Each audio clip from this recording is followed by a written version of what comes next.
Hablamos de 50 toneladas de uranio enriquecido a niveles que rozan peligrosamente el umbral donde un programa nuclear civil se transforma en un programa de armamento. Esta transferencia se realizó directamente desde instalaciones rusas a la infraestructura nuclear iraní. Y las condiciones sugieren que esto no fue una transacción comercial, sino un movimiento estratégico de alto nivel, en el instante en que esa transferencia fue absorbida operativamente. En el momento en que esas 50 toneladas entraron en las instalaciones iraníes y quedaron bajo el control de sus ingenieros, esos mismos expertos que han trabajado bajo la presión de las sanciones durante 2 décadas para dominar cada fase del ciclo del combustible. En ese preciso momento, el monopolio nuclear que Israel ha mantenido en el Medio Oriente desde la década de 1960 llegó a su fin. No porque Irán haya anunciado una prueba de armas o realizado una demostración pública, sino en el sentido operativo, que es lo que realmente importa más allá de los anuncios oficiales. Irán posee ahora el inventario de material fisionable necesario para producir una capacidad de armas nucleares en un plazo medido en meses, no en años. Si se toma la decisión estratégica de cruzar ese umbral, el panorama cambia para siempre. En Washington, el pánico es real. Se está extendiendo por todos los niveles del aparato de seguridad nacional. Hablamos de personas que han pasado 50 años construyendo arquitecturas de no proliferación diseñadas específicamente para evitar este resultado exacto. Los informes de inteligencia que se entregan a la alta dirección contienen evaluaciones que nadie en esas salas quería leer. Los canales diplomáticos con Moscú, abiertos urgentemente tras confirmarse la transferencia, no han producido nada.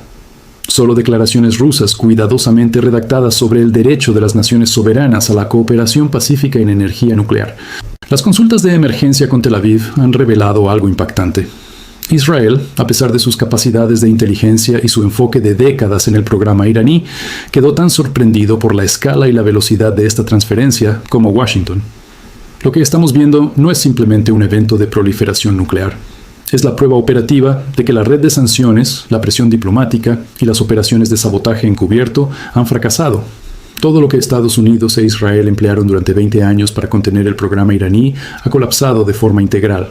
Y ese fracaso ha sido explotado por un competidor directo, alguien que reconoció la oportunidad de remodelar fundamentalmente el equilibrio estratégico del Medio Oriente. Un movimiento con un costo mínimo para ellos, pero con un costo máximo para los intereses estadounidenses. Si este nivel de análisis estratégico es lo que buscas, el tipo de análisis que va más allá de los titulares superficiales y profundiza en la física nuclear, los cálculos estratégicos y las implicaciones civilizatorias que la mayoría ignora. Entonces, quédate conmigo. Suscríbete, dale a me gusta y comparte esto con cualquiera que intente entender qué está pasando realmente en la dimensión nuclear de este conflicto. Y por favor, deja tu propia evaluación en los comentarios. Ahora, vamos a desglosar esto por completo. En el análisis que sigue, abordaremos las preguntas que más importan. ¿Qué representan exactamente 50 toneladas de uranio enriquecido? ¿Para qué se pueden usar realmente? ¿Y qué tan cerca sitúa esta transferencia a Irán de una capacidad operativa de armas nucleares si deciden dar el paso? ¿Por qué Rusia hizo este movimiento ahora? ¿Qué nos dicen el momento elegido y las características específicas del material sobre el cálculo estratégico en Moscú? ¿Cómo puede sobrevivir el monopolio nuclear de Israel ante la aparición de una contracapacidad iraní? Ese monopolio ha sido la base no declarada, pero universalmente entendida, de su dominio militar regional por 60 años. ¿Y qué hace Washington cuando el aliado al que le ha garantizado seguridad enfrenta una amenaza existencial que el poder estadounidense no puede eliminar?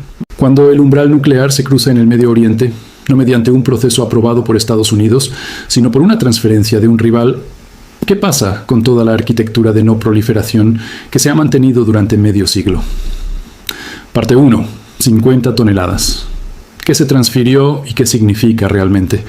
Desde un punto de vista técnico, la primera pregunta que debemos responder es ¿qué representan realmente estas 50 toneladas? Porque el número por sí solo, sin el contexto de los niveles de enriquecimiento y la composición isotópica, no te dice mucho. No te dice qué recibió Irán exactamente ni qué puede hacer con ello. El uranio natural, tal como sale del suelo, contiene aproximadamente un 0.7% de uranio 235. Ese es el isótopo fisionable que sostiene una reacción nuclear en cadena. El 99.3% restante consiste en uranio 238. que no es fisionable bajo las condiciones de armas o reactores de potencia. El enriquecimiento es el proceso de aumentar el porcentaje de U-235 en relación con el U-238. Esto se logra mediante una serie de operaciones en cascada con centrifugadoras que separan los isótopos basándose en su mínima diferencia de masa. El nivel de enriquecimiento es lo que determina el uso del material. El uranio de bajo enriquecimiento se define internacionalmente como material enriquecido a menos del 20%. Este U-235 es adecuado para reactores de potencia civil y reactores de investigación. Sin embargo, no puede sostener la reacción en cadena de neutrones rápidos requerida para un dispositivo explosivo nuclear. El uranio altamente enriquecido, definido como material por encima del 20%, entra en una categoría gris. Aquí, la distinción entre lo civil y lo militar se vuelve cada vez más borrosa a medida que sube el nivel.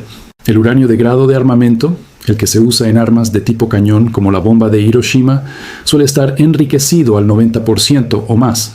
Las evaluaciones de inteligencia compartidas con el liderazgo en Washington indican algo clave. La transferencia rusa consistió en material enriquecido a niveles de entre el 5% y el 20%. Esto lo sitúa técnicamente en la categoría de bajo enriquecimiento. Pero atención, está en el extremo superior de ese rango. Un punto donde el enriquecimiento adicional hasta el grado de armamento es significativamente más fácil que empezar desde el uranio natural. Esta es la segunda y última parte de la transcreación, completando el análisis técnico, los motivos de Rusia, el dilema de Israel y la conclusión final sobre el colapso del orden global. 50 toneladas de uranio enriquecido al 20% contienen aproximadamente 10 toneladas de U-235. Ese es el componente fisionable que realmente importa para fabricar armas. Para producir un solo dispositivo nuclear de tipo cañón, se necesitan entre 15 y 25 kilogramos de uranio de grado militar. La cantidad exacta depende del diseño del arma y del nivel de sofisticación de la ingeniería. Hagamos las cuentas. 10 toneladas de U-235 en forma enriquecida al 20% pueden producir un resultado masivo. Si se enriquecen más hasta llegar al 90%, podrían rendir teóricamente material suficiente para varios cientos de dispositivos. El tiempo real y los requisitos técnicos para ese enriquecimiento adicional son las variables que definen todo. Son las que determinan si esto es una crisis inmediata o un cambio estratégico a largo plazo. La infraestructura de centrifugadoras de Irán ha estado en desarrollo continuo durante 2 décadas, pese a las sanciones y el sabotaje. Actualmente, operan varios miles de centrifugadoras avanzadas en múltiples instalaciones. La centrifugadora IR-6, que Irán ha desplegado en Natanz y Fordow, tiene una capacidad 10 veces mayor que la IR-1 de primera generación. Con la capacidad actual, enriquecer material del 20% al 90% se puede lograr en cuestión de meses, no de años. Y ese cronograma asume que no instalan más centrifugadoras, algo que Irán hace continuamente. Lo que más me preocupa no es solo la cantidad de material o el nivel de enriquecimiento. Es la señal operativa que esta transferencia envía sobre la relación estratégica entre Rusia e Irán. Muestra la voluntad de Moscú de cruzar umbrales que anteriormente respetaba. Rusia ha sido proveedor nuclear de Irán durante décadas a través del reactor de Bushehr. Pero esa relación operaba dentro de marcos internacionales monitoreados. Involucraba material que era inequívocamente civil y salvaguardado por las inspecciones de la OIEA. Esta transferencia parece haber ocurrido fuera de esos marcos y sin esos arreglos de monitoreo.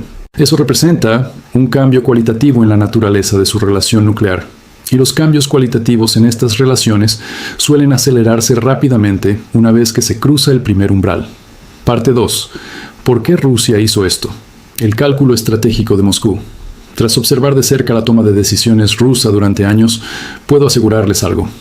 Moscú no toma decisiones nucleares de forma casual o impulsiva. Su aparato de seguridad nacional tiene una memoria institucional profunda sobre lo que significan estas armas. Saben cómo alteran los equilibrios y cómo su proliferación crea riesgos difíciles de controlar. Si Rusia cruzó este umbral, es porque su cálculo estratégico cambió.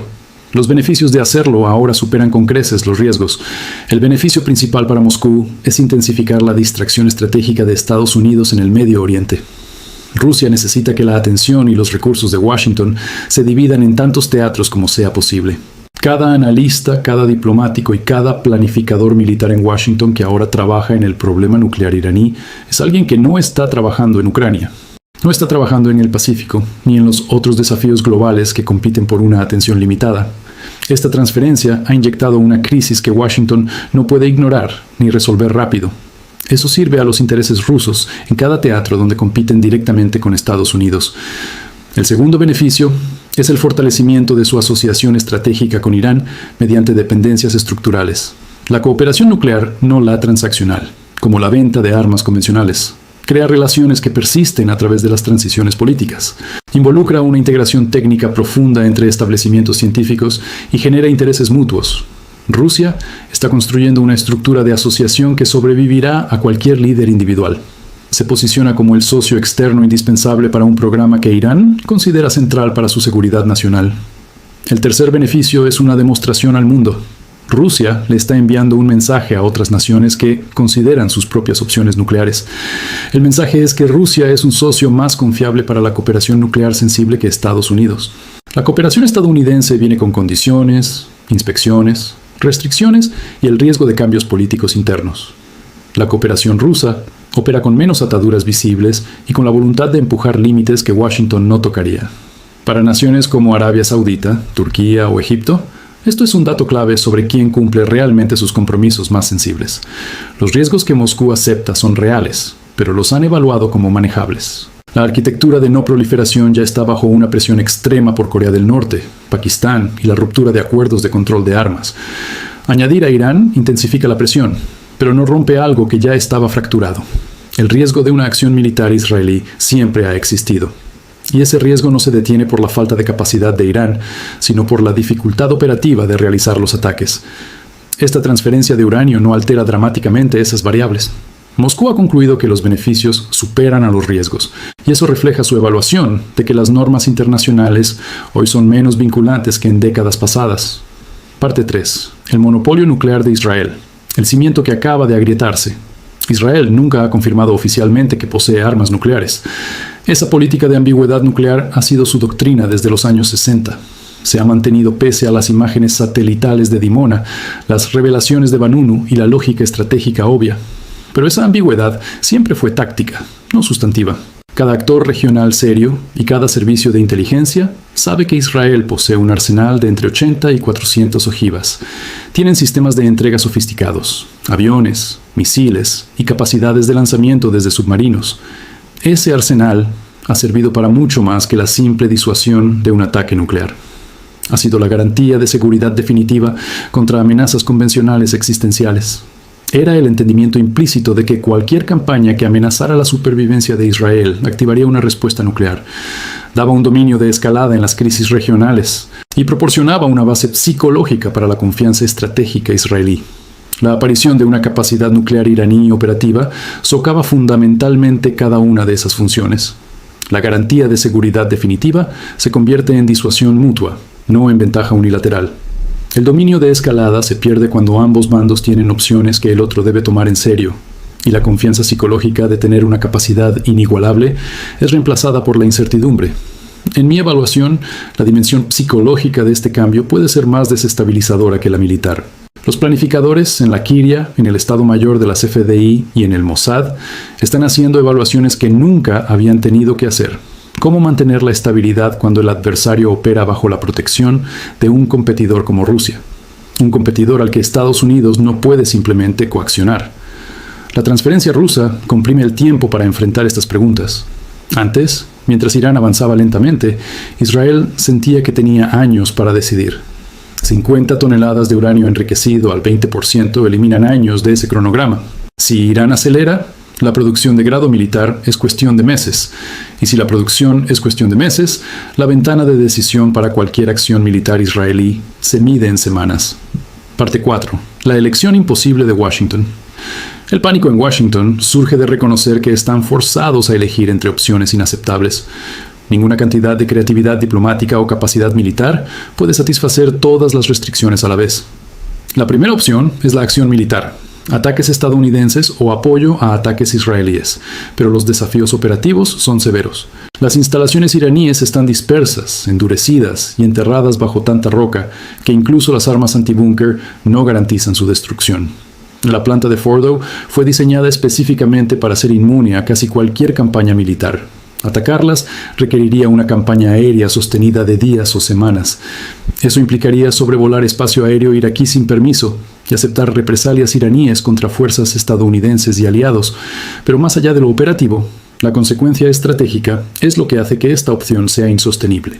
Bombardear no eliminaría el programa, lo retrasaría meses o quizás unos pocos años, pero el conocimiento, la experiencia científica y la infraestructura institucional no se pueden bombardear, y la consecuencia política sería eliminar cualquier oposición interna en Irán a la nuclearización. Los ataques garantizarían que el programa reconstituido se dirija explícitamente a fabricar armas con pleno consenso nacional.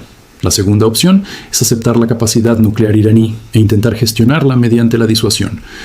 Es el enfoque que se adoptó con Corea del Norte. Esta opción es coherente en lo abstracto, pero políticamente inaceptable en Washington. Requeriría abandonar compromisos de múltiples administraciones que declararon que un arma nuclear iraní era una línea roja. El costo político de claudicar, después de décadas de promesas, dañaría la credibilidad de Estados Unidos con cada aliado. Si Washington no puede evitar esto, ¿por qué Taiwán debería creer en sus compromisos de defensa? ¿Por qué Corea del Sur debería creer en la disuasión extendida? La tercera opción es el compromiso diplomático renovado, algo parecido al JCPOA. Pero esta opción se ha vuelto políticamente tóxica tras años de combate político interno en Estados Unidos. Y técnicamente es difícil porque el programa de Irán ha avanzado tanto que cualquier nuevo acuerdo tendría que reconocer capacidades que Irán no entregará. Washington está paralizado porque todas las opciones tienen costos que el entorno político actual no quiere aceptar. El resultado es una deriva estratégica, mantener la oposición retórica mientras no se toma ninguna acción decisiva. Parte 5. El colapso del orden de no proliferación. Estamos presenciando el colapso efectivo de la arquitectura de no proliferación, que ha contenido las armas nucleares desde 1970. Ese sistema se basaba en un trato. Los estados que tenían armas en 1967 las mantendrían y trabajarían hacia el desarme, mientras los demás renunciaban a ellas a cambio de tecnología civil y garantías de seguridad. Ese trato se ha estado erosionando por décadas con Israel, India, Pakistán y Corea del Norte. Pero la transferencia rusa a Irán representa una erosión cualitativamente diferente. No es un programa encubierto de una nación aislada. Es una gran potencia facilitando activamente el avance nuclear de un actor regional como una elección estratégica deliberada. Es un desafío abierto a los esfuerzos occidentales con el fin de alterar el equilibrio regional. Cuando las normas se desafían así, el mensaje para el mundo es que las viejas reglas ya no valen. La capacidad nuclear vuelve a ser un instrumento viable de poder nacional, no un tabú universal. Las implicaciones en Medio Oriente serán inmediatas. Arabia Saudita ya ha dicho que si Irán tiene armas, ellos también las tendrán. Turquía ha cuestionado públicamente por qué debería seguir siendo no nuclear mientras sus vecinos se arman. Egipto revisará sus cálculos en este nuevo entorno. La cascada es predecible y probablemente inevitable. Y esto va más allá del Medio Oriente. Naciones como Japón, Corea del Sur y Australia poseen la capacidad técnica para desarrollar armas rápidamente si toman la decisión política. Alemania y otros estados industriales podrían hacerlo en plazos similares.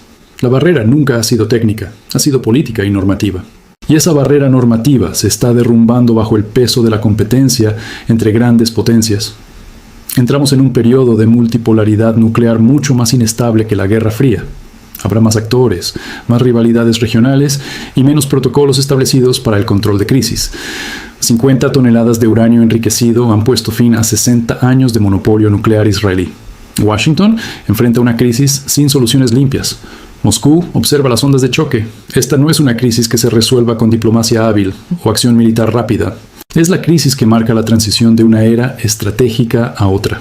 Pasamos de la era de la no proliferación gestionada por Estados Unidos a la era de la proliferación competitiva y la disuasión multipolar. Las decisiones de los próximos meses no evitarán la transición, solo determinarán qué tan peligrosa será. La pregunta que les dejo es esta. Cuando el umbral nuclear se cruza mediante una transferencia facilitada por Rusia a un adversario que Washington intentó contener por décadas, ¿qué pasa con cada otro compromiso de no proliferación de Estados Unidos? ¿Y qué pasa con cada aliado que confió en las garantías